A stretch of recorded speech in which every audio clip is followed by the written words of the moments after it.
Welcome again here on the stage at the IBC 2015 and at the Maxon booth. We have an incredible lineup of speaker here, and I saw the internet is full of people watching our presentations, so Ooh, goosebumps. goosebumps.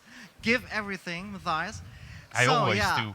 Welcome internet, welcome everybody here, and there are already people I see they are interested in this presentation. They want to sit here. I can see it in their faces. Okay. The next presentation is about a very incredible movie. It's called Seed. It's 3.5 minutes long. It's fantastic. It's creative. It's very weird if you look at it, but it's really hard to describe with words. So it's better that the person that worked on this shows you how he worked on this and how they use Cinema 4D in this production. So please welcome from Aixsponza, a company from Munich, Matthias Zabiegly. Thank you. Thanks. Yeah, my name is Matthias. I'm head of 3D at Aixsponza. We are a smaller, mid-sized visual effect studio based in Munich, Germany. We usually do 3D CGI for television commercials, sometimes for Red Bull's extreme sporting events. We also do trade show backgrounds for automobile companies, on-air packages. And just to get a quick overview of what we do during our days, this is our latest demo reel, which shows you projects we've done in the last 2 or 3 years or so.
So that's what we do on a daily basis, working for clients, 9 to 6, sometimes 9 to 10, depends a bit on the project. And while we enjoy that, and it's a lot of fun working for commercial projects, they are also quite challenging at times, depending on technical things that you can do with these commercial projects. One thing that we found was a bit missing in our days was that, like, having that creative freedom, not working for a client at all. Maybe you remember your days back at uni when you've done student projects and you could do whatever you wanted and you were completely unrestricted and just could bring your ideas out and get your creative juices flowing. And sometimes we had that moment saying that, oh, working for clients is nice and it's financially rewarding as well and keeps the company going and everything, but that last bit of creative freedom is missing a bit from time to time. So we thought, and we always had that goal of doing a completely free project without any client, just doing whatever we want, no restrictions whatsoever, just get the craziest ideas out and not just scrapping them, but actually going for them and doing it into a movie. And that's what came out of it. Seed is a free project that we did in-house, fully CG, just going crazy, doing things because we can.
Didn't go too well for the lady covered in gold. So that was Seed, our free project that we did just for the fun of it. And that's also the project I'm going to talk about in my presentation today. We saw the reel, we saw the film, and when we went about doing this short film, as we didn't have a client and we didn't have a brief other than we want to try out things that we like, and we also want to try out new things technology-wise and advance the company, improving our workflows and pipelines in certain areas of 3D. That was the only two things that we wanted to do, doing things that we liked visually and doing things we wanted to try out on a technology level.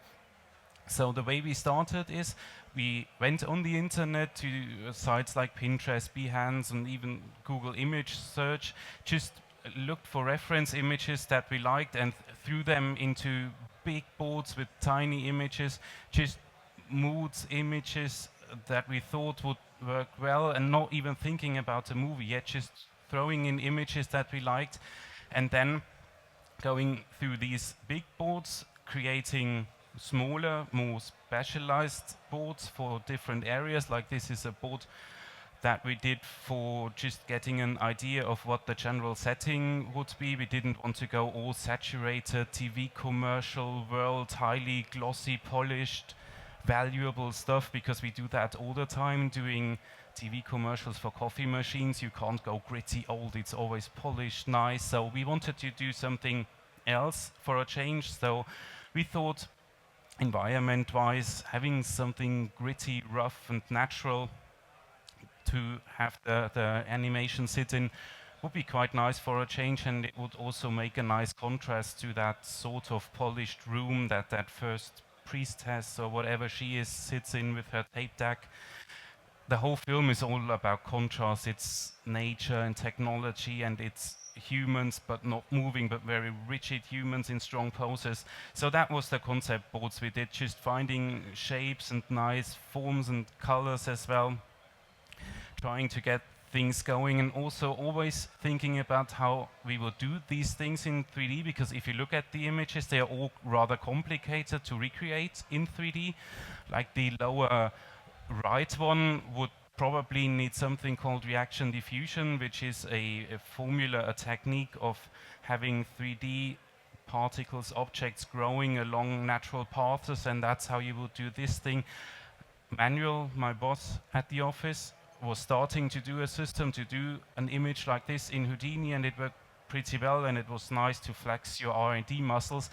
It didn't make it into the final film. There's many images that I'm going to show you that are interesting who didn't make it into the final film, because we just couldn't fit them in, because you can't go all random, and we also didn't want to do a tech demo. It's not a strong storytelling film, and that was not a goal. There is ideas and story behind it, but that was not the main thing. We didn't want to tell you good is good and evil is bad, and your typical cliche story of good versus bad. We didn't want to go there because we thought that would be a bit too cheesy and cliche. So we tried to be a bit more artsy and do a film which sits more in the visual realm of that story, visual graphics stuff. So once again, the upper left, did sort of make it into the movie. There's two close-up shots of seashells moving, and that was inspired by the upper left image, just tightly packed tiny structures moving in nice shapes. That's another board which we found quite interesting, because it is that contrast between humans and rock shapes at the same time. So you've got very soft natural shapes done in very rough rock-like shapes. Gold was the thing we went for to connect the different shots, because it was, when we did the very first edit of the film, it did look very much like a collection of R&D shots, just doing things in 3D, sticking it together, and it doesn't have no story at all, and it was just random. And we didn't want to do that either, so we thought of having gold color and gold in general as a connecting element between the shots, and throughout the film there's always gold connecting everything together, so we get a bit of a better package and not just a collection of random shots.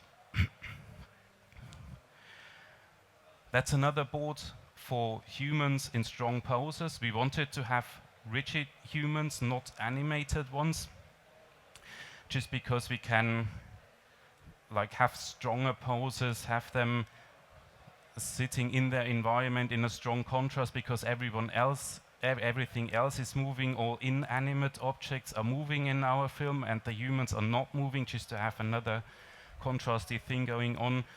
Concepts for background, which are very reduced and stylized to not take away from the main subject. We started doing different backgrounds, which were a bit more elaborate, rich, and also carried a lot of gold, but that was too much, considering that the main subjects are very rich in detail too, so having detailed heroes in detailed background was just too much and a bit too overwhelming, so we went for a more reduced setting for the scene in most shots. This is one of the final boards that we collected before we actually went into 3D, and it already has a few renderings, like this room here was rendered by us. It has a first test scan of a moving human in a static pose in it. So that's one of the final selection boards that we used when we continued with producing our film.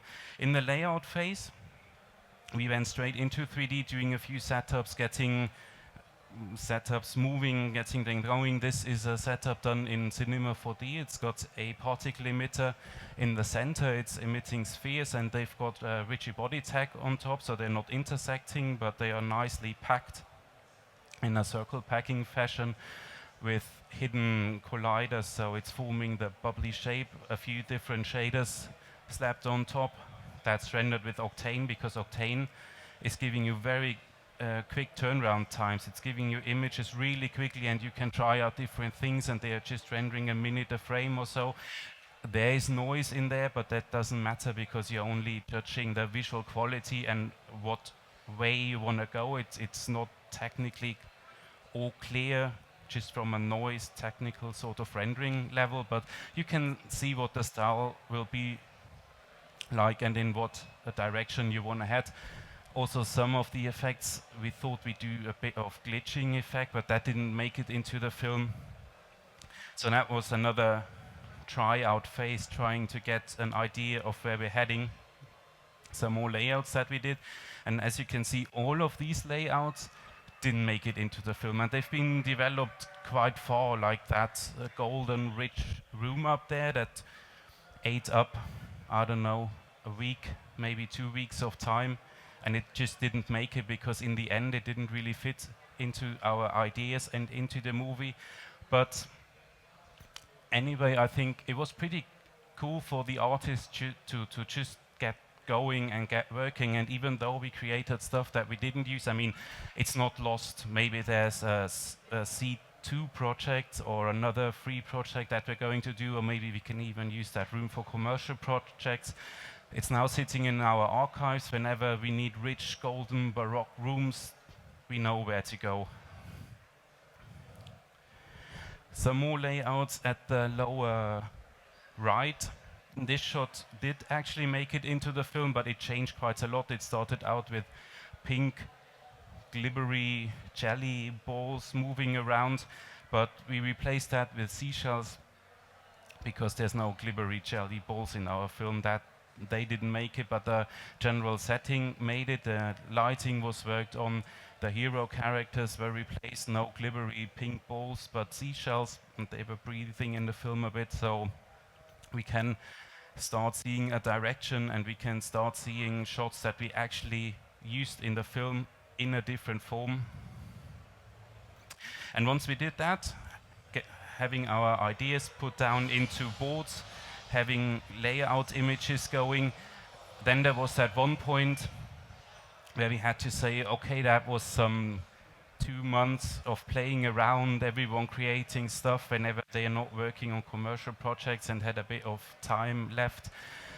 Now we need to have that point where we stop playing around and start a proper production, because I think you need that point at some point, because if you don't really find your way in a proper production-like environment, a film such like this will never be finished, because you can play and keep playing and trying out ideas, and you're never going to actually finish a product.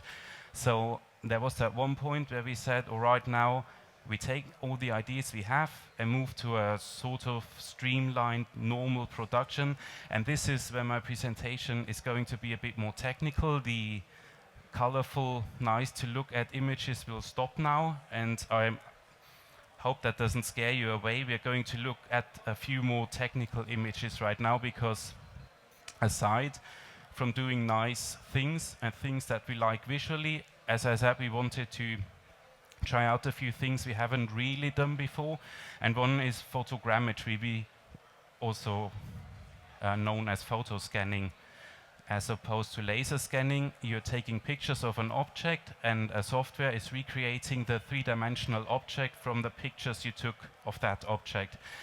We did that before Seed, but not to the extent as we used it in Seed. In Seed, everything except the mountainous landscape and the tape deck is photo-scanned. So there's no poly-modeling except the tape deck, and all objects that you see in the film we actually had in our office, put on little sticks and scanned them. And then there was quite a long-winded road that came after the actual scanning process to clean them up and to get usable assets from them.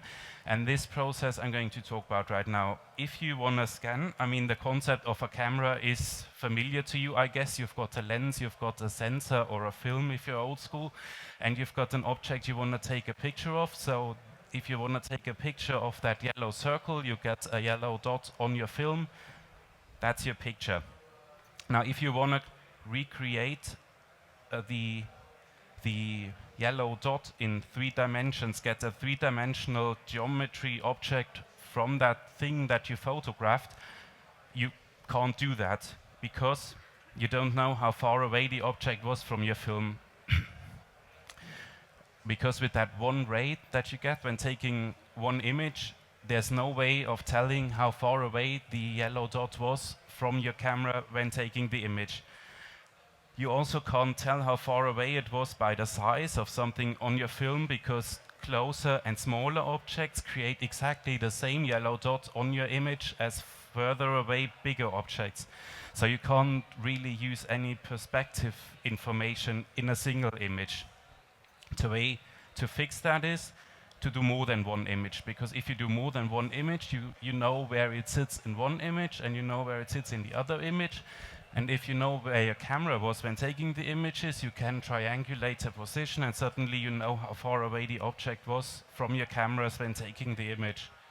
And that's basically how you do photo scanning. You're not only taking 2 pictures, but you're taking loads of pictures.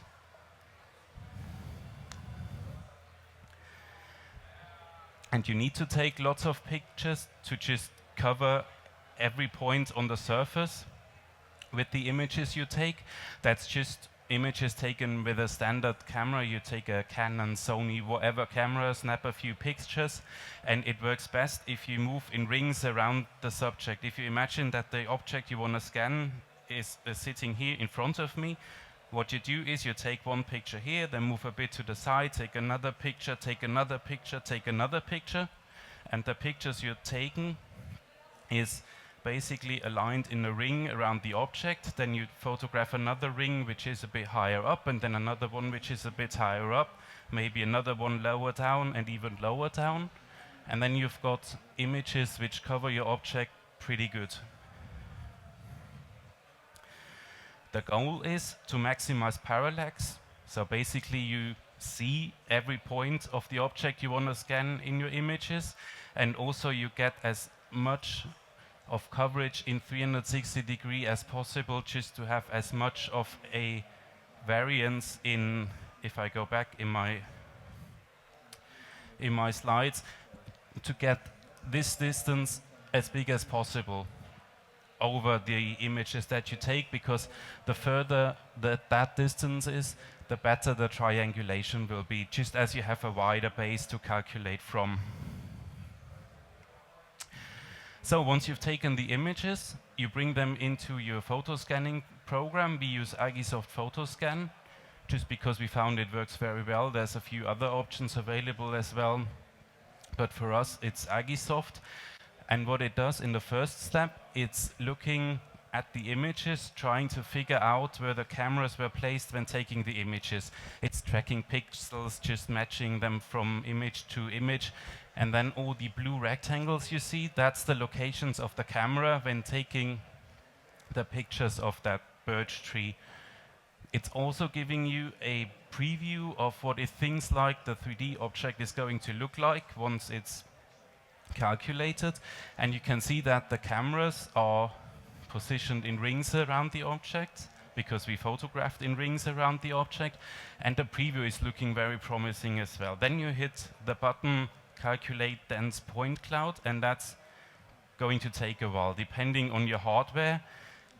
If you are calculating on CPUs, that might take anything up to 30 hours or so. The cool thing about photoscanning is Aixsponza photoscan, that it can also utilize your GPU, and that's a lot faster to scan on GPU. And that dense cloud took, I think, 30 minutes on GPU to create, and opposed to some 20, 30 hour, that's quite a speed bump. Of course, it varies. I can't promise you speed bumps like this, but generally scanning on a GPU is much faster than doing it on a CPU. So maybe if you've got a potent GPU, that would be something for you to use as well. And this is not a mesh. What it does in this step, it's creating a very, very dense point cloud of the object. It's just looking at every pixel in the image that you've taken and trying to figure out the depth of that pixel and just aligning that information in a 3D space. And if you look at the zoomed image, you can see that it is single points colored with the information from the picture and having the three-dimensional position restored. Now that's a bit of a problem because in cinema you can't render points very well, and in general I guess everyone would prefer a proper geometry mesh over a very dense point cloud. So that's your next step. You do a mesh over the points. Where you can see that all the fine detailed structures are also taken into account, and the mesh is very, very dense.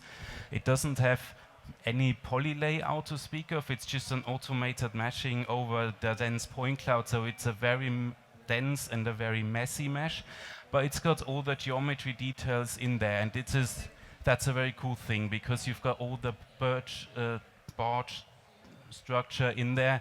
It doesn't have color anymore because the color was saved in the dense point cloud in the points, and the geometry in the first step doesn't have color. It's really just the geometry. In a second step, Aixsponza photoscan can also, from the images you've taken, stitch a texture for that mesh. So that's a cool thing. You get a really finely detailed mesh, and you get a texture that comes along with the mesh, and it's already looking like that birch tree. Basically ready to render. There's a few disadvantages. The texture mapping is done automatically. You get an automatic unwrapping of the mesh, which looks really messy, and you can't do anything with the texture really. If you want to go in Photoshop and say, I'm doing that artsy design film and I want to have like pink dots on all the white areas, you can't really do that with that texture.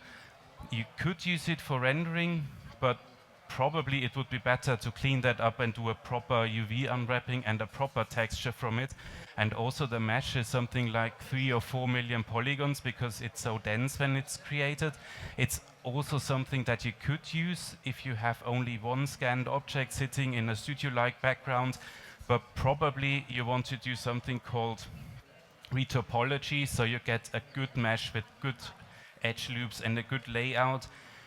And the way to do this is you bring your scanned object into Cinema 4D. Xform does mean that we just moved it to the center of the world coordinate system, so you're not looking at objects which are sitting at x 2 million in this direction, and you're always so far off. That's just a convenience thing that you're working in world center. Then you use poly modeling tools in Cinema. You can use the polygon pen to do retopology of the object. You create a low resolution version and make sure that the edge loops are nice and clean, and you've got a nice mesh that everyone is happy with. Then you do proper UVs for that low resolution mesh. For that birch tree, we've done it in Cinema using the UV peeler, and then there's one extra little step. You can leave that away. We brought our clean mesh with these UVs into Blender because Blender's got a tiny little bits of better UV editing than Cinema. It's showing you where UVs are distorted really good, and it's very good for fine-tuning UVs. You can move them around and just get the last bit of distortion out. So you can leave that step out if you don't want absolutely 100% great UVs. we did it just because we like to have our things clean and nice and set up. Then you've got two things. You've got your high resolution 4 million mesh with all the nice details in the mesh, and you've got your low res retopo mesh that you did with nice UV layouts and with a nice edge flow. And now you bring the two together, and we did that in ZBrush with a function called reproject. Reproject is taking the low res mesh, is subdividing it using subdivision surface for algorithms, and then taking the low res, then subdivided low res mesh, and projecting it onto the details of the high res messy mesh. So you go from a messy mesh with awesome details and an awesome edge loop mesh with no details, and go in the middle and have an awesomely detailed mesh with awesome edge flow, and that's just awesome because you eliminated everything which is not awesome. And this is this step, a very important step. Then you bring it back into Cinema, make sure it's sitting where it's at before. And one advantage of doing the reproject step in ZBrush is that you get proper displacement maps with it, because once you've reprojected the mesh, you can go back a few levels to a lower resolution version of your nice edge flow mesh and get the difference as a displacement map. What that is giving you is you've got a birch tree which is maybe, I don't know, 2000 polygons, so very low res, and all the detail is added later on at render time using that displacement map, which makes it very lightweight and easy to work with in your scene, and it's not slowing Cinema down so much. The other thing that you need is a new diffuse map on your good UV layout that you created, and that can be done by Aixsponza. You bring the low-res tree back into Aixsponza, tell it to create the diffuse map from the photos again, so it does all the stitching from the photos again, but this time on a proper UV map, and you don't get the messy layout that we had before, but you're creating a nicely laid out texture for our tree, which even can be tweaked afterwards in Photoshop, and if you want you can paint in it and add additional detail, and that's what the result is in a rendering. And it does look rather photoreal because it is a photo basically. You've taken many photos, recreated the 3D geometry, did a lot of cleanup stuff. You also take the texture, the visible diffuse texture from the photograph, so chances are that your rendering is going to look like sort of photoreal because it's all photos that you're using. You can see it as some sort of really advanced camera mapping techniques. You're taking lots of pictures, getting the geometry from it, getting the textures from it, and there's your object that you can use in your cinema scenes. We did the same process for all the humans, for all the people in the film. But there's another hard thing that comes in when you're scanning objects. The reconstruction phase is assuming that the object sits perfectly still, because if the object is changing shape from image to image that you take, the triangulation doesn't really work anymore, because in one image your fingertip might sit here, and in the next image that you've taken when doing the images in ring-like fashion, the actress might have moved her finger just a tiny little bit down, so the fingertip has changed position, and that's when the triangulation process is thrown off, and it's not working that well anymore. You can scan people with taking pictures manually, but you have to be clear that the resulting mesh will be rather messy. It's good for a basis if you don't need all the detail in your scan and you just need it as a basis for, like, yesterday there was a talk by MPC who tracked graphics on top of a football player's face, and it's good enough for that if you don't actually see the mesh but just need it as a basis for further effects. But as we wanted to use the mesh in the rendering, we needed a different technique, and we needed to make sure that the actresses didn't move while taking the pictures, and you can't really do that. So we went to a company in Nuremberg, and they built that rig which eliminates that error of moving images, of moving actresses by snapping all the pictures at the exact same time. They got, I think, 64 cameras, placed them in rings in a hemisphere around the stage where the actresses were sitting, and then all the cameras are synced up, and there's one button, and you hit the button, and all 64 cameras snap a picture at exactly the same time, and that's when any movement doesn't matter anymore, because all the pictures are taken at the same time, so you make sure that all the information is correct and the triangulation works again. It's a very, very expensive setup. I don't know, one Canon camera comes in with 600, 700 euros or so, so you need 64 of them. You need all the rigging, all the cables, synchronization, everything. That is something I would say you need to go to a service provider. That's probably not something that you're going to build at your own office, but there's a few companies out there who do 3D scanning like this, and it works extremely well. That's the raw scan we got from them.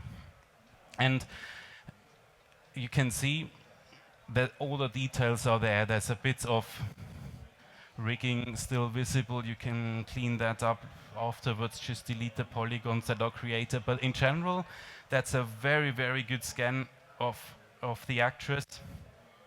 And then the whole process starts again. You do retopology, you do UVs. I'm going through that quickly now because we've seen that before. You do the reprojection.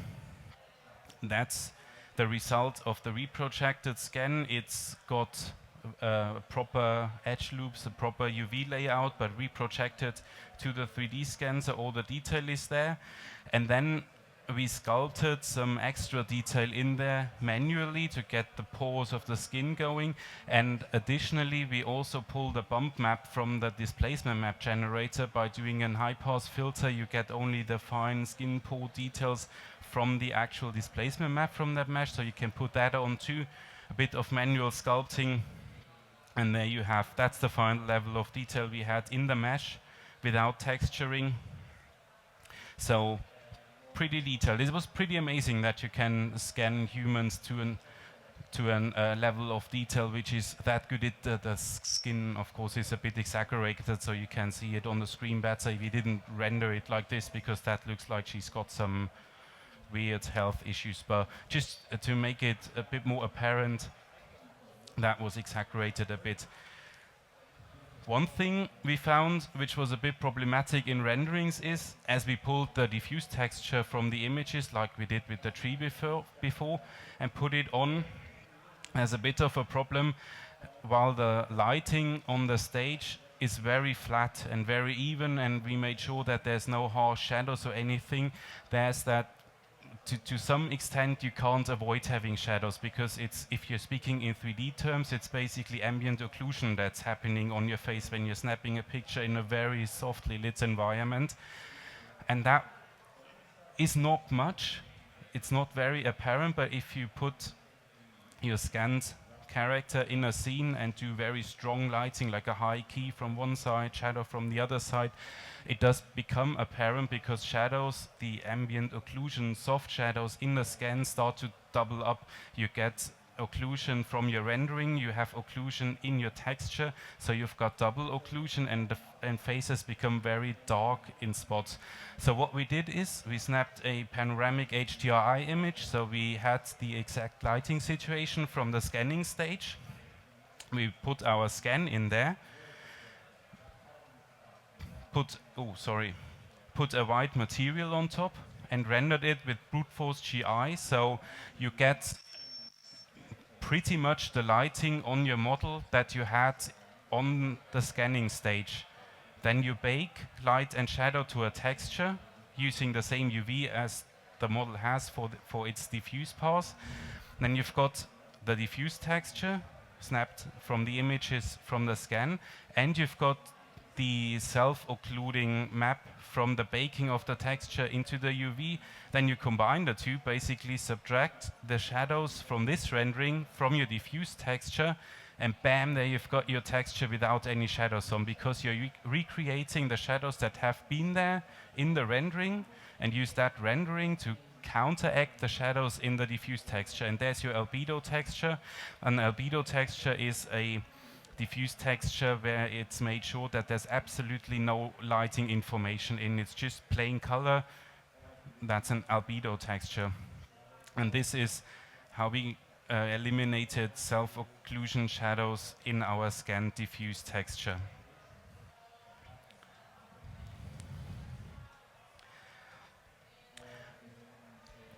One of the objects that haven't been 3D scanned, because there was no budget to fly to Iceland and scan whole landscapes, was the mountainous landscapes. We wanted to have them to open up the movie a bit. All the settings are very small and claustrophobic, and we just wanted to have scenes cut into the film which sets it a bit like in a open, wide landscape, once again to get one more bit of contrast in between claustrophobic and wide open.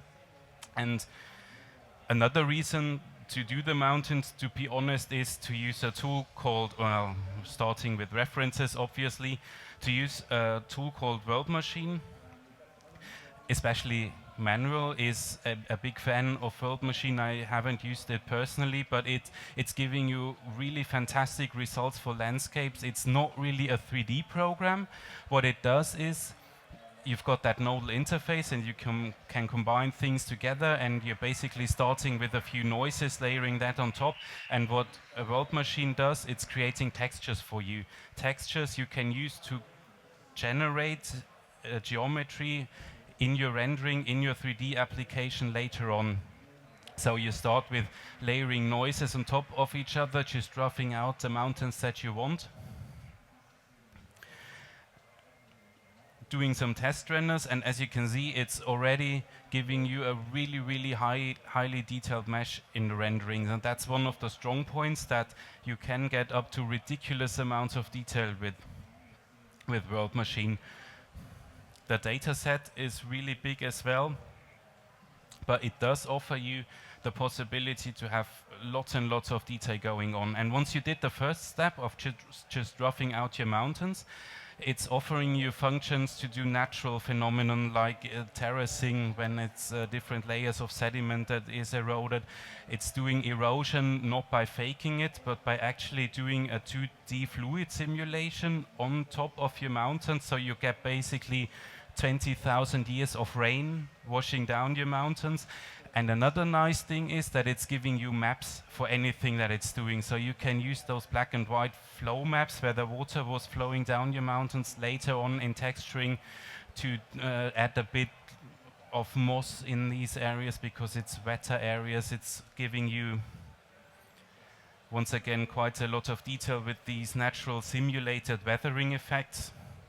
And it's giving you quite a lot of maps. You've got height maps, you've got slope maps where it's steeper and flatter that you can use for texturing. You've got the flow maps where erosion was happening, different layers of rocks and moss, and in wetter areas it's greener, in drier areas it's more rocky. So it's giving you really loads and loads of textures that you can use in cinema to create your mountains. And for all of the landscape that we created, that was some 52 gigabytes of texture files, I think, and that is really a lot. It's basically impossible to render if you want to load 52 gigabytes of textures into RAM and render that. So that was a reason why all the mountain shots we didn't render in Octane like the rest of the film, but those were rendered in Arnold, because Arnold, it's got a very nice function. You can take all the images, convert them to Arnold's own proprietary .tx format, and then Arnold can only load what it actually needs from the textures. It's taking a look at the render bucket, the area it's currently rendering, and then it's taking a look at the geometry in that render bucket, and then it's taking a look at the textures needed, and it's not loading the whole texture, but really just the pixel that it actually needs for the bucket it's going to render. And that relieves computer memory quite a lot, and it's suddenly making that whole scene renderable if you don't load 52 gigabytes of texture in your RAM, but really just the pixels that you need. And also, additionally, the geometry that you see is not the geometry that is rendered. That is just a very, very low-res representation, so you know where to put your camera and how to do camera moves. What is rendered is the pink planes. The mountains, the gray ones, are hidden for rendering. Only the pink planes are rendered, and everything, the complete landscape, is only generated at render time by displacement and by loading the images in, and that also makes it very, very manageable, because you've got a low-res proxy geometry to do camera moves, and then the high-res mountains are only there in rendering, and that really makes it a breeze to work with these scenes.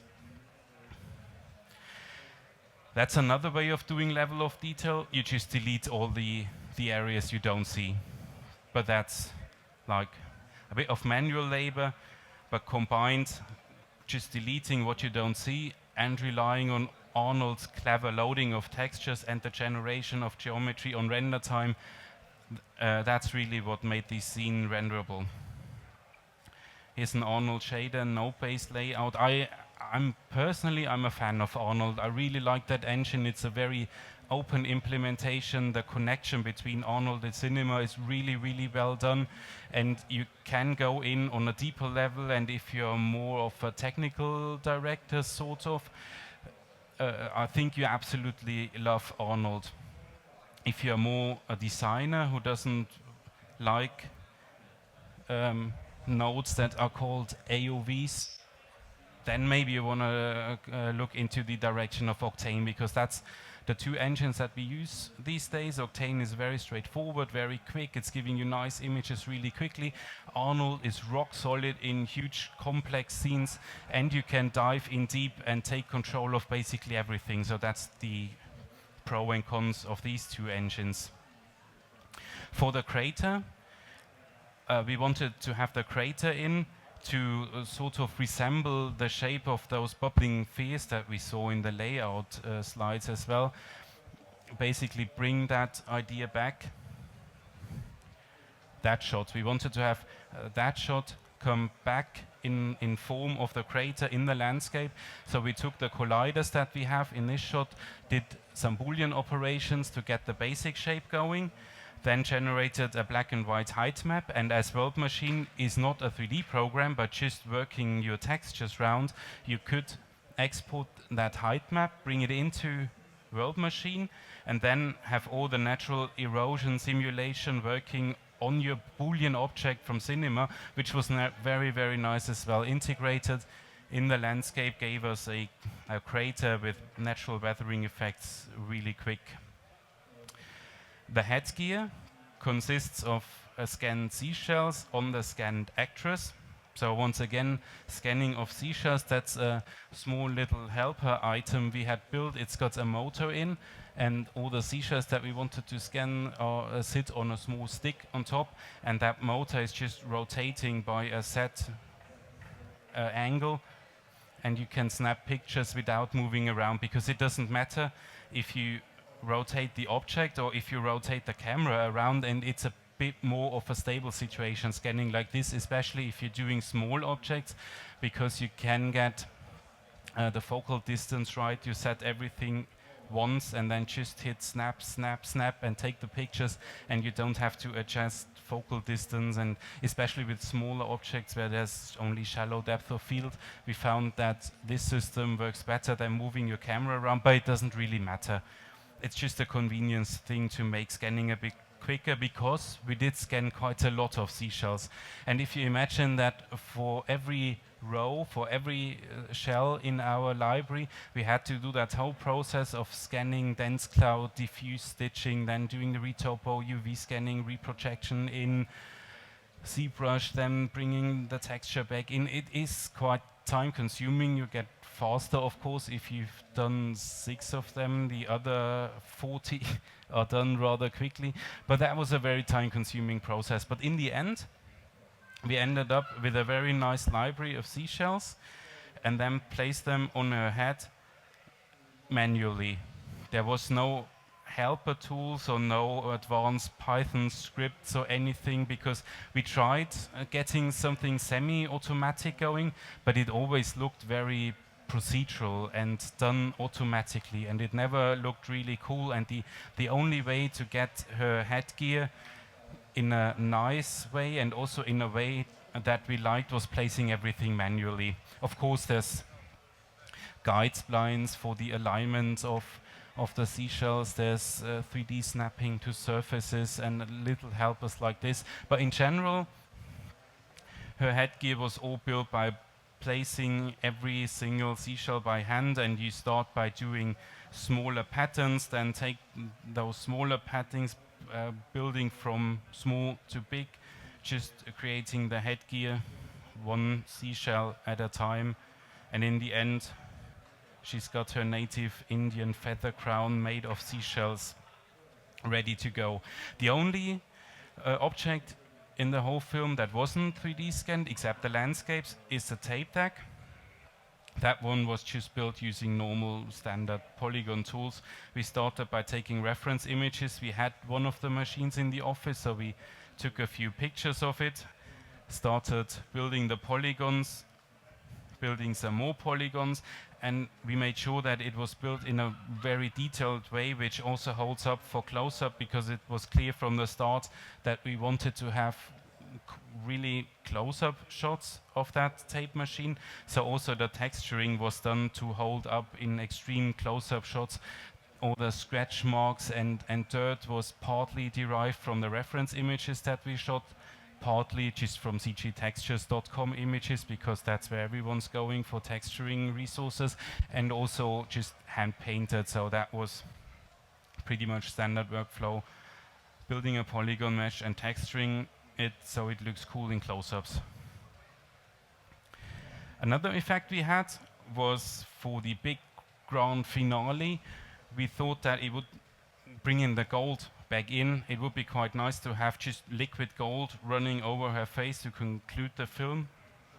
That was done in Houdini, doing flip fluid simulation. It looks a bit complicated while it is not. It's just importing stuff, simulating fluids. The basic setup was not that complicated. What did take a bit of time was just iterating through the different values. We found that changing the viscosity of the fluid obviously has a dramatic impact on its flowing behavior, and it was very, very finely tuned to get exactly the flowing behavior we wanted. If it's too thick, it's generating a very wavy surface which sort of looks cool, but you lose a lot of detail. If it's too thin, it's nicely flowing through all the gaps in her headgear, but it's just moving over her face too quickly, and that whole effect is gone in half a second, and you don't really have that much for the final film. And whenever you have a situation like this where you need to tweak a few values, I suggest you don't do it on a 2.5 million polygon mesh, but you get yourself a really reduced test scene, adjust your values, render out play blasts, just take a look at them and then work from there.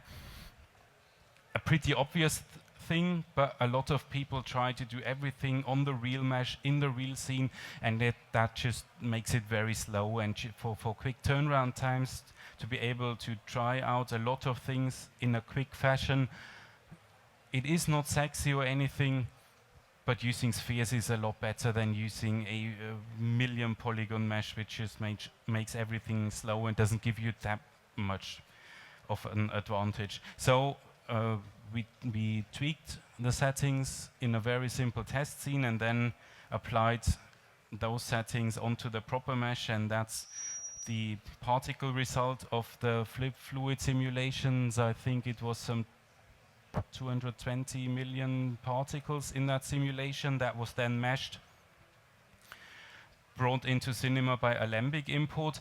We did try out Houdini engine, and Houdini engine is very good if you want to tweak elements in Cinema and have Houdini work for you and you are staying in Cinema, controlling Houdini from there. But once the simulation was finished, we found it was a bit more reliable and also faster to work with in the editor to just export an Alembic file. Alembic integration in Cinema is really, really good. It's an industry standard exchange format, so we just wrote an ABC file, brought it into Cinema, and rendered it from there, and it made it really quick when scrubbing the timeline. You could do it interactively and see the lighting and texture changes immediately, so Alembic worked very well for us.